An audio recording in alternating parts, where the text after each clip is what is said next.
am Jayant Narlikar.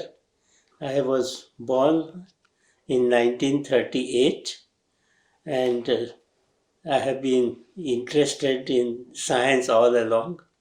I am an astrophysicist.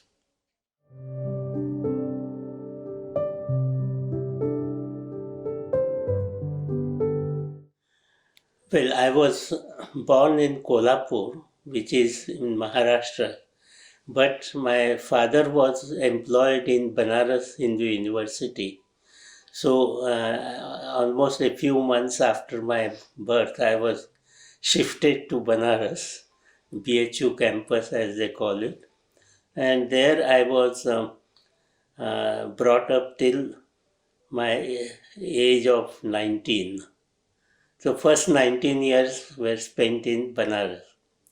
And since my father was a professor in mathematics and my mother was a scholar in Sanskrit, I had both inputs, but basically I like both these things, even though they were coming from my parents.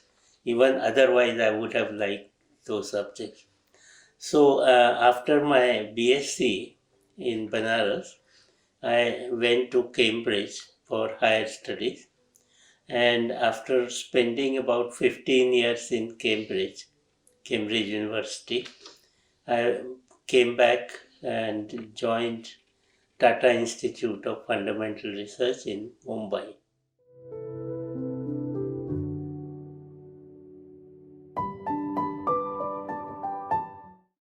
Well, it is in the following sense that when you ask what is the mass of a body, you say it is 10 grams or 50 grams or 1 ton, whatever. That is a measure of the inertia that the body has. So if there is a fly sitting here and I just do my hand and the fly will fly off. But if the elephant is sitting there, then even if I push him, he won't move. So what it is that decides the mass. The mass of the object would tell us how much inertia it possesses. So the question was how to define mass mathematically and what does it relate to. So this particular fundamental work was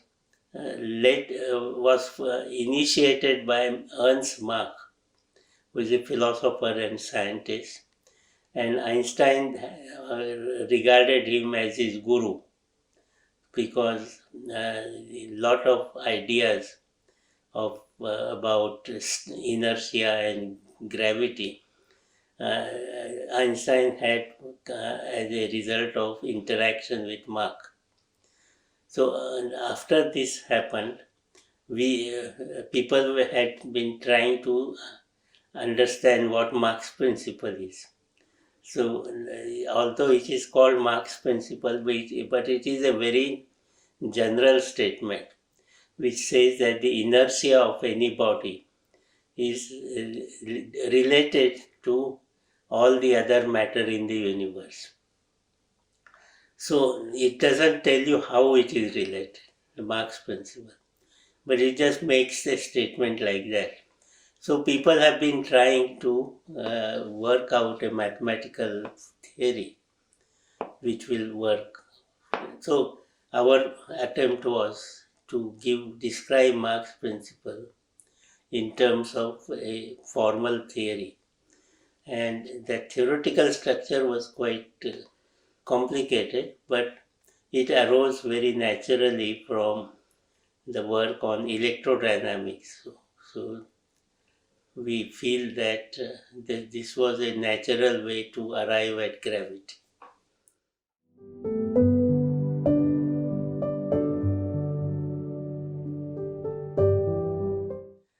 In general, I had made the policy decision that Eventually, I will return to India, whatever time I spend abroad. But so it started by people saying that he will come back after the tripos exams are over. But he didn't come back. He continued.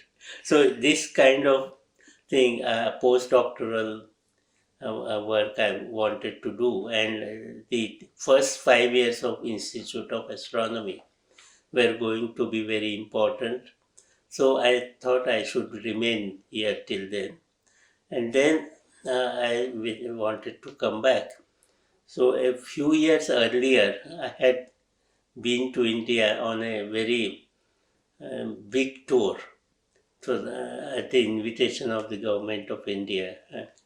And at that time, they had arranged my interview with Lal Bahadur Shastri, the Prime Minister, and Education Minister was Chagla, MC Chagla. So both of them said that I should come back sometime whenever I feel like. They did not say you immediately come. They said you decide when it is okay for you to come. We will make sure you will get comfortable.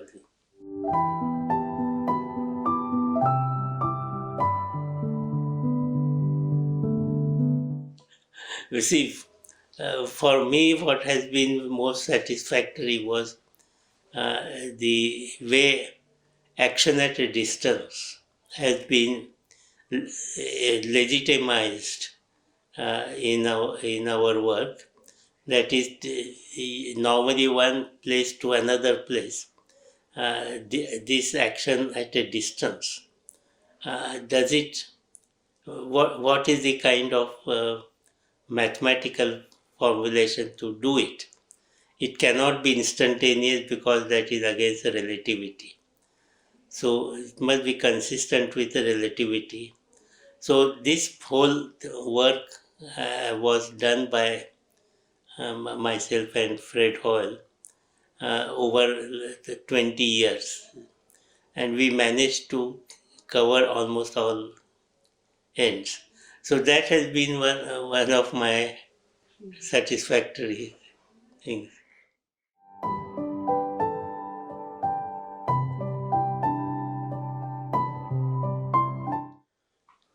Well, when I was given this job of setting up IUCAA, Inter-University Center, there were certain expectations from that institution.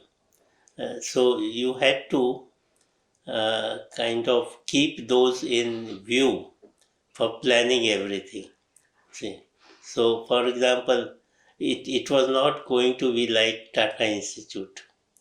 Tata Institute is, as you saw, is fully research oriented, and only those who worked there got benefit of it. But in inter-university center, you need facilities which are centralized, but which are shared by universities from all over India. So this is a different philosophy. The other point was, is there any institution like it? Not exactly like it, but the Abdus Salam had created in Trieste in Italy. Abdus Salam's institution was a kind of I put actually two or three institutions as ideals to follow. So this Abdul Salam's Institute, then Tata Institute, and Cambridge Fred Hoyle's Institute. So something of each of these things I was borrowing to make up the IUCAA.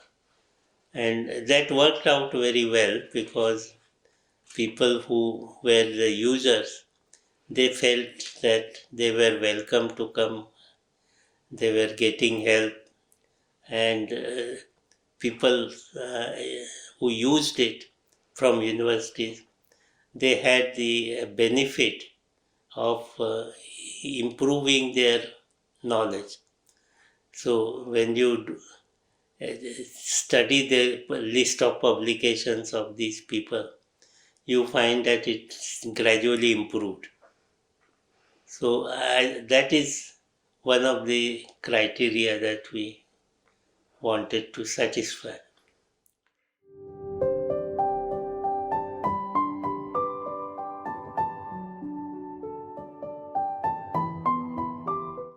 See, there are two ways of looking at it. One is that you are describing to the layman some scientific experiment.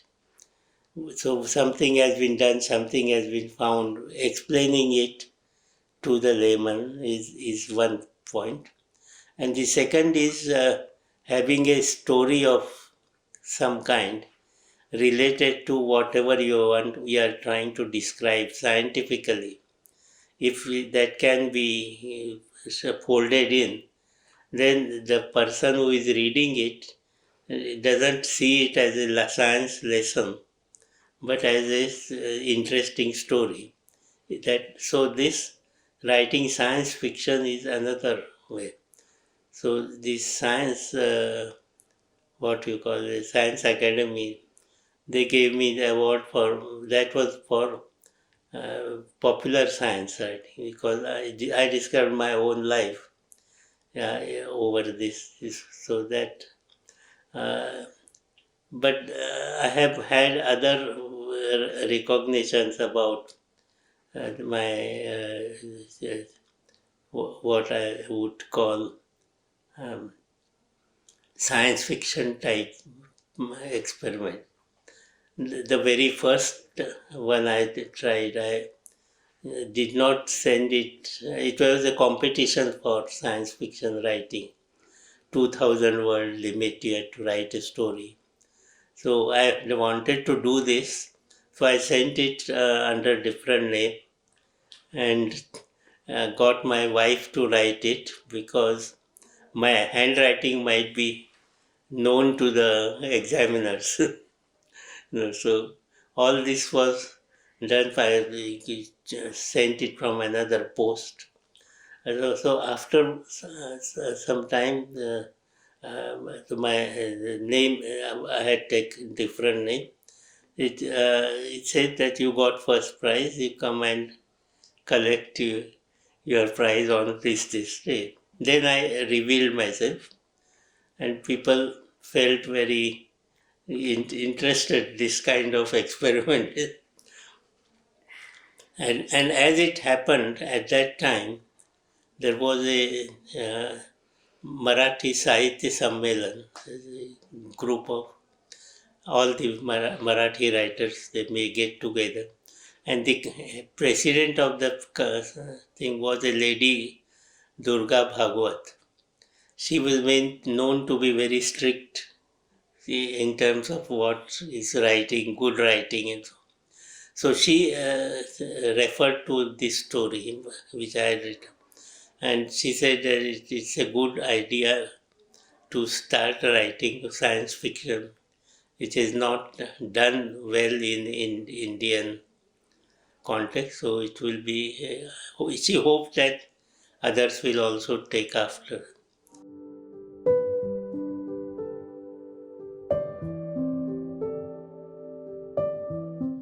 Astrobiology, as so far as I was concerned, was developed more during the years.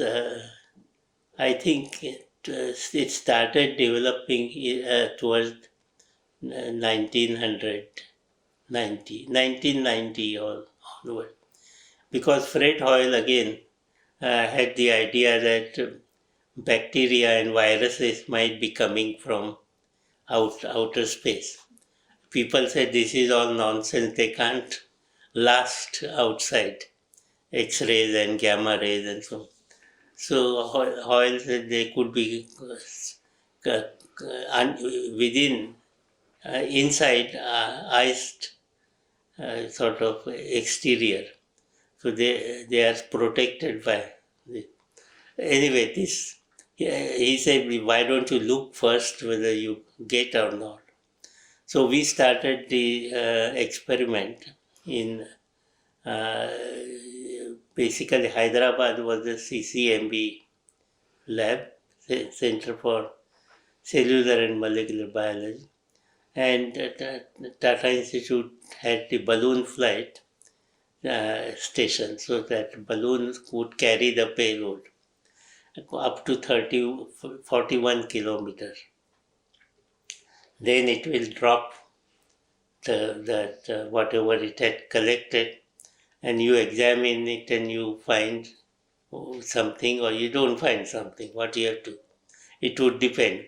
So in our case, we had two very successful flights where we got good creation, something out from the payload, and the payload was supposed to collect from 41-kilometer height. So from that height, whatever was brought under very strict conditions of, no mixing with something on the ground. So biologists took care that they will only see whatever is coming from there. So that showed new bacteria which were not so known on the earth, and people then we gave them names. If there is a new bacterium, then the discoverer is entitled to name it. So we had three new bacteria. So we called one after Fred Hoyle because it was his idea. Another was Aryabhat, our first scientist. And the third was ISRO, Indian Space Research, for giving us the money to plan this experiment. So this uh, has come to a stage where we have to convince the skeptics that these are, he agrees, the skeptic agrees it is at 41 kilometers. How did it get there? Did it come from top or did it jumped up? So against jumping up, we have some objections. We don't know of anything that has gone up 41 kilometers. Even volcanic ash goes up to 20 kilometers. So this kind of thing, if you say it went from ground, please tell us how it went. That was one thing. The second point was that in the case of uh, this distinction, whether coming from top or from above, one could do the isotope analysis. That is, your bacteria is made up of carbon. Now, that carbon, is it carbon 14, carbon 12, carbon 15? There are so many isotopes of carbon. Now, the terrestrial bacteria would have certain composition. If your bacteria don't have that composition, then it has to be extraterrestrial. It will be very hard to shoot down this argument. so, so we are now planning this. So the idea is to collect material, bring it down, or if possible, there itself at the height, you try to do the measurement. So they are on to it, and hopefully next year we may be able to have something.